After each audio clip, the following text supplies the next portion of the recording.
Hi, this is Shop Talk. I'm Lexi Schultz, sitting in for Riat and Juat Cotrillo. It's time for our monthly Business World's Entrepreneurs feature, and we'll be talking about the business of motivation. We'll start off with inspirational speaker Pocholo Gonzalez. Pocholo is also the founder of Creative Voices Productions. Hi, Pocholo. Hi, Lexi. I know you just come from a speech, so... Oh, yeah. Actually, I'm supposed to be here right now because I have to leave my talk because you just called me up yesterday, I guess. No, but then I guess it's important to know about motivational speaking, because with me, my experience with it is more on TV shows or movies where it's very overemphasized. You know how the speakers are all on the stage and trying to get everyone in gear. Is this what you do? Oh, actually, it's different, you know. I've seen a lot of motivational speakers and inspirational speakers, but for me, I was also known as the passionate motivator. Okay. Most of them, kasi they do it for the business or... They do it as a business, right? As a business, yeah. Right. But with you, you started with voicing as well, right? You did voicing, then you did directing, and then you ended up quitting that and just focusing primarily on something else, right? Quitting not, because so you put your own thing together. Yes, yes. I am also known as the voice master of the Philippines. Okay. I have done a lot of voiceover work. Okay. Some of them are commercials, animation, even computer games. Right now, I'm doing a lot of Facebook application computer games, and the trending now is more on localizing. So I'm doing a Filipino Tagalog na computer game for Facebook. Okay. And you know, for me, motivational speaking is my passion. Okay. Yes, you were saying a while ago that you're doing it more to inspire people than as a business. Talk about exactly what you do as a motivational speaker. Well, I started motivating my fellow young people when I was actually 16 years old. 16? Yeah, you knew you wanted to do this. I'm still in UP Diliman, and then I entered ABS-CBN as one of the youngest broadcaster of DZMM. Okay. I became... So you have the gift of the gab, for sure. You talk a lot. Yeah, for sure. Actually, I want to be like you. I want to be a broadcaster. I became actually part of Sari Manok News Network before. Okay. I became a stand-upper. Okay. And then I decided to focus more on the voice acting side. And then, while I'm in UP, I took up speech communication. Okay. So you graduated with that? Yeah, speech communication, and I took up masters in broadcast communication. So while I'm studying, sabi ko, why can't I enter the industry if I can do it now? So at early age of 16, 17, I'm already in ABS-CBN. But you were already doing talks for motivation then? Yeah. How did you start doing that? And what kind of crowd, I suppose, did you get into? Well, I started because I have my own youth organization known as the Voice of the Youth Network. Okay. Voice of the Youth Network is about encouraging every Filipino youth to believe in themselves and creating positive social change through media and ICT. So, nagsisimula pa lang internet noon. I'm into the web na. I am one of the first Filipino siguro who has his own email address, website. So, since 1998, meron na akong sariling website. So, I found out na parang pag offline lang, walang dating. So, I need to go offline. Kung online lang kasi, parang so, you needed to parang connect with your audience. Yes, you should connect. Okay. And then, I was invited to host events in UP, mga anime, mga concerts sa UP Fair. Then, nakikita ko nagre-respond yung mga tao sa ano.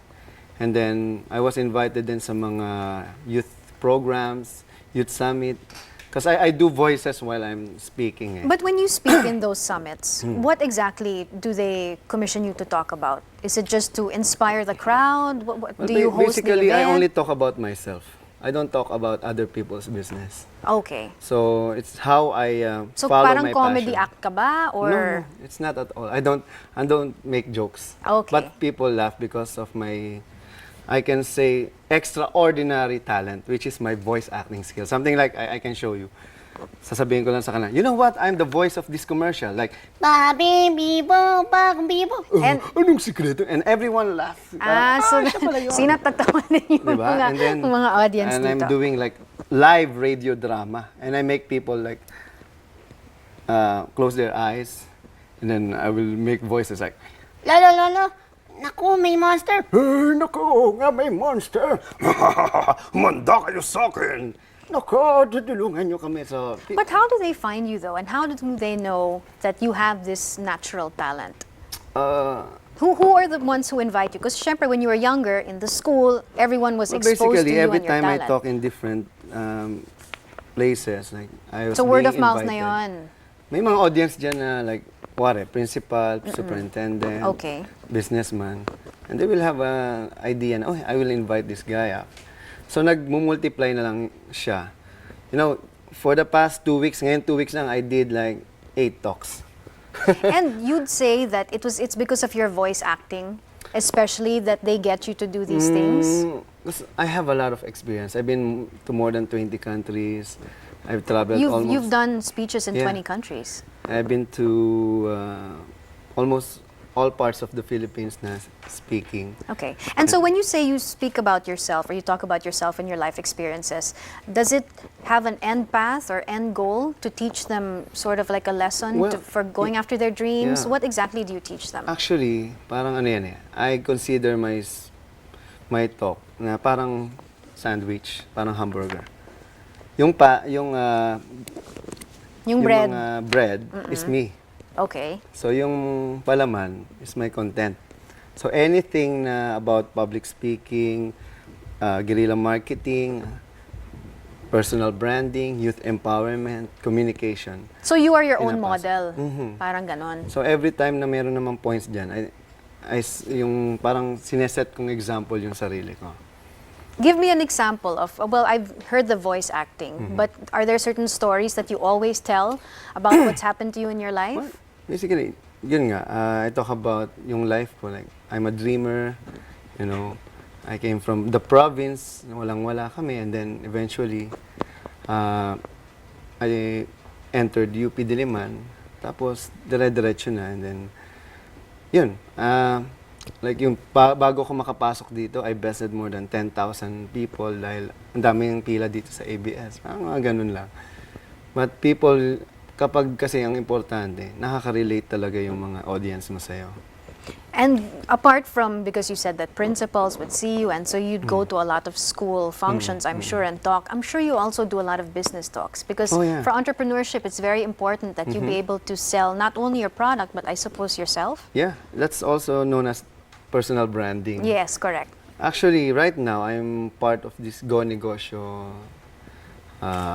events like Youth Summit. Yan, lagi ako na-invite mag-talk.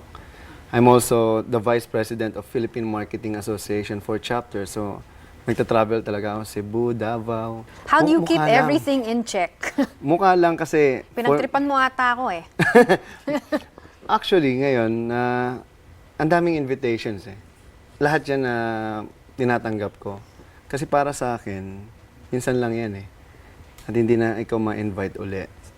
And aside from that, I have my own business, Creative Voices Productions and Creative Visions. We produce AVP. And if you love what you're doing, as if you're not really working eh. So parang I still have more time for other things. But when you talk about your motivational speaking as sort of your advocacy, so it's not just talking to perhaps the youth who are, who are trying to find themselves and their personal identities. You're talking about a whole spectrum of people. Of course, entrepreneurs. Who else have you spoken with? Siguro from 2 years old hanggang 80 years old, I can speak. Talaga. Kasi like this morning, afternoon na pala, mga 1 o'clock kami nag-start. Merong 6 years old, tapos may 80 years old. So, Anong klaseng convention? ang dami. Actually, parang recognition siya ng mga anak ng mga employees. So, Okay. there are employees, Okay.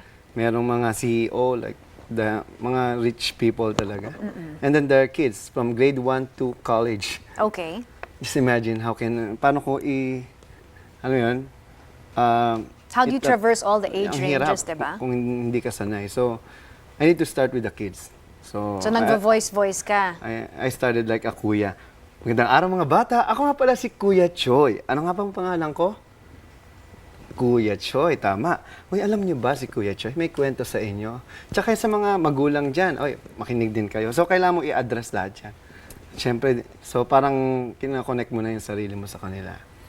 Do you see yourself doing this for many, many years to come? Maybe until I die, mag-speak talaga ako eh. Madaldal kasi ako ng bata eh. So Madaldal ka pa rin? Doon ko dinala yung sarili ko. Alam mo yun? Parang, kasi too many negative things are happening in this country. So, di ba, konti lang yung motivation, inspiration na. Yes, of course. And the media, trying to focus on the positive. yeah, and the media is always focusing on the negative things. So there's a lot of things that we can be proud of as a Filipino. You know what, this coming June, I'll be in the US. And I'll be the first and only Filipino who will represent Asia to the International Voice-Over Convention. Just Magaling ka imagine. mag-voice-over.